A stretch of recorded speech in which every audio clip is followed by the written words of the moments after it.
Hello friends, हमारे नए video में आप सभी का स्वागत है। आज हम आपको ऐसी कहानी सुनाते हैं जिसे घर वालों ने नौकरानी समझा। उसी के एक शब्दों ने बदल दी देवर की जिंदगी। रिश्तेदारों से भरा घर था, हंसी मजाक चल रहा था। तभी मेरे देवर रोहित ने सबके सामने मेरी तरफ खाने की प्लेट सरका दी और गुस्से में बोला, भाभी, आपको लगता है आप बहुत बड़ी ऑफिसर हैं?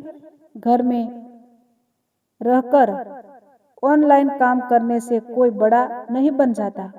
आपकी औकात बस रसोई तक है। उसकी बात सुनकर कमरे में बैठे कई रिश्तेदार हंस पड़े। मेरे हाथ कांप गए। मेरे पति निखिल वही बैठे थे। मैंने उनकी तरफ देखा। मन में उम्मीद थी कि वह कम से कम इतना तो कहेंगे कि अपनी भाभी से इस तरह बात मत करो, लेकिन उन्होंने नजरें झुका ली।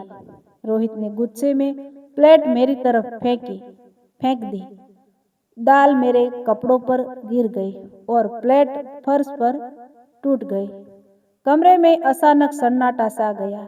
मैंने कुछ नहीं कहा, बस नीचे बैठकर टूटे हुए कपड़े उठाए और दाल साफ करने लगी।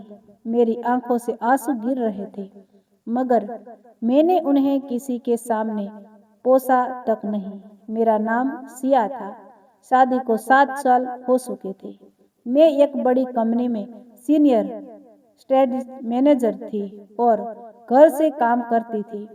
सुबह घर संभालती, फिर ऑफिस की मीटिंग करती और रात तक रिपोर्ट तैयार करती।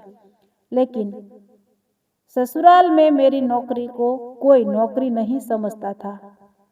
सास कहती, घर पर बैठकर लैपटॉप चलाती रहती है, उसे क्या पता असली मेहनत क्या होती है।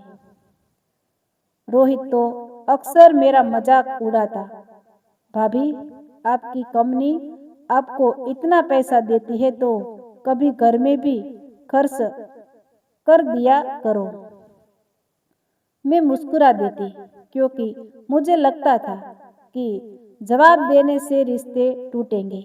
लेकिन उस दिन कुछ टूट गया था, प्लेट नहीं।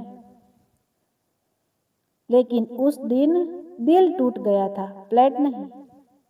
मेरे अंदर का भरोसा। अगली सुबह मैंने किसी से बात नहीं की। मैंने अपना ऑफिस खोला और काम करने बैठ गई। तभी मेरी कंपनी के डायरेक्टर का फोन आया।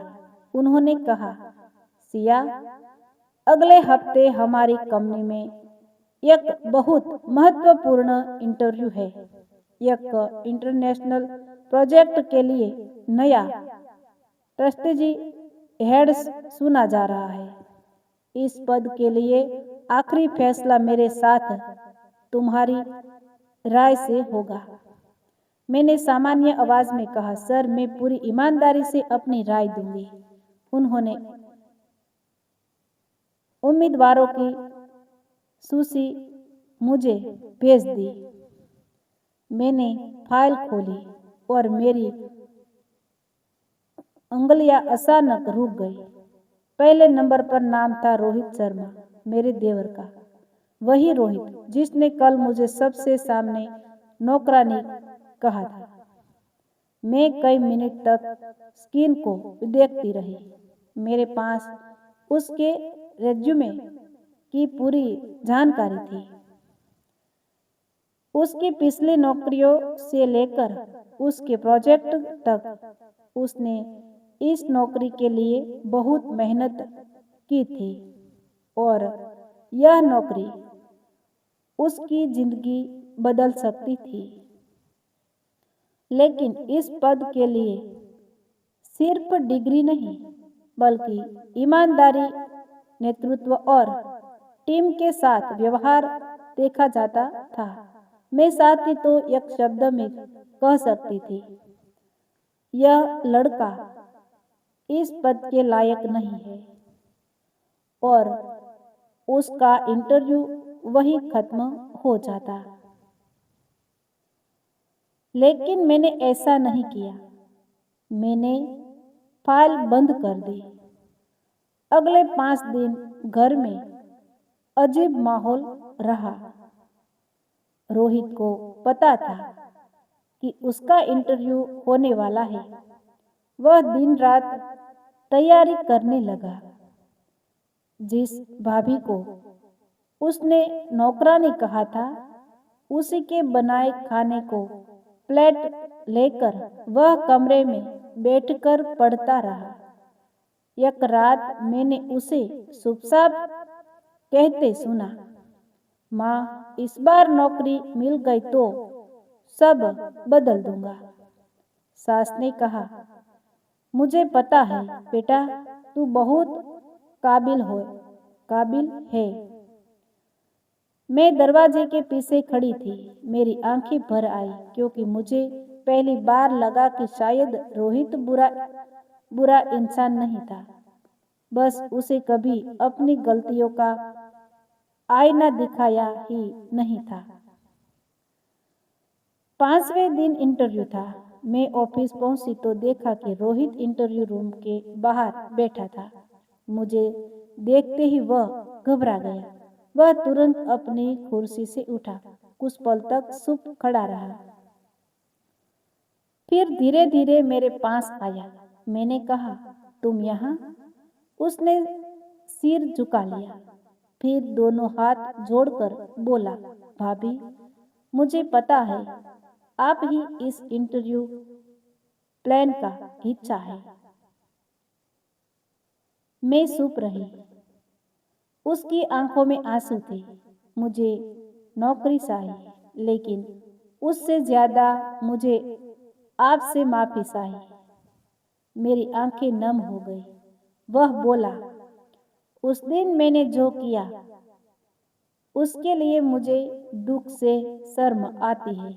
मुझे लगा था आप घर में रहकर कोई छोटा मोटा काम करती है, लेकिन जब पापा ने बताया कि आपकी वजह से हमारे घर का कितना बड़ा खर्च चलता है, तब मुझे समझ आया कि मैं कितना गलत था। मैंने धीरे से पूछा, अगर मैं तुम्हें नौकरी न दूं तो? उसने सिर झुका लिया। तो मैं मान लूंगा कि मैं उसके लायक नहीं था, लेकिन भाभी, बस एक मौका दे दीजिए। इस बार मैं किसी को निशा दिखाकर बड़ा बनने की कोशिश नहीं करूंगा। मैंने कुछ नहीं कहा। इंटरव्यू शुरू हुआ। रोहित ने हर सवाल का ईमानदारी से जवाब दिया। एक जगह उससे पूछा गया, अगर आपकी टीम में कोई कर्मचारी आपसे ज्यादा काबिल हो तो आप क्या करेंगे?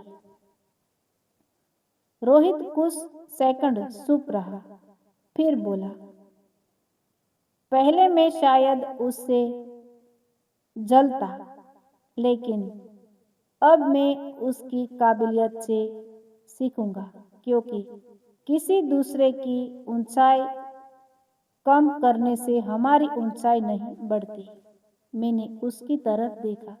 उसे शायद पता नहीं था कि उसका यह जवाब मेरे दिल तक पहुंच गया था। इंटरव्यू खत्म हुआ। कुछ देर बाद मैंने डायरेक्टर से कहा, मेरी राय में रोहित को यह मौका दिया जाना चाहिए। डायरेक्टर ने पूछा, आप पूरी तरह निश्चित हैं? मैंने कहा, हाँ, क्योंकि मैंने उसकी सबसे बड़ी कमजोरी देखी है और पिछले 5 दिनों में उसे अपनी गलती स्वीकार करते हुए भी देखा है। रोहित को नौकरी मिल गई, पर घर पहुंचकर उसने सबसे पहले मेरे पैर छू लिए। सास की आंखें भी भर आई। मेरे पति निखिल मेरे सामने खड़े थे। उन्होंने कहा, सिया, उस दिन जब रोहित ने तुम्हारे साथ वो किया तब मुझे तुम्हारे साथ खड़ा होना चाहिए था, लेकिन मैं चुप रहा। मुझे माफ कर दो। मैंने कुछ नहीं कहा, बस उसकी तरफ देखा और बोली, उस दिन प्लेट फर्श पर गिरी थी निखिल, लेकिन शॉट मेरे दिल को लगी थी। कमरे में सन्नाटा सा गया। फिर मैंने रोहित की तरफ देखा, लेकिन अच्छी बात यह है कि इंसान अपनी गलती से बड़ा हो सकता है अगर उसे स्वीकार करने की हिम्मत हो। रोहित रो पड़ा। उस दिन पहली बार उस घर में किसी ने मुझे बहू या पत्नी नहीं कहा। निखिल ने सबके सामने कहा, ये सिर्फ मेरी पत्नी नहीं है, ये इस घर की सबसे मजबूत इंसान है। मैंने आंखें बंद कर ली। मेरी आंखों से आंसू बह रहे थे, लेकिन इस बार ये आंसू बेबसी के नहीं थे। ये आंसू उस सम्मान के थे जिसके लिए मैंने कभी किसी से लड़ाई नहीं की, बस चुपचाप इंतजार किया था।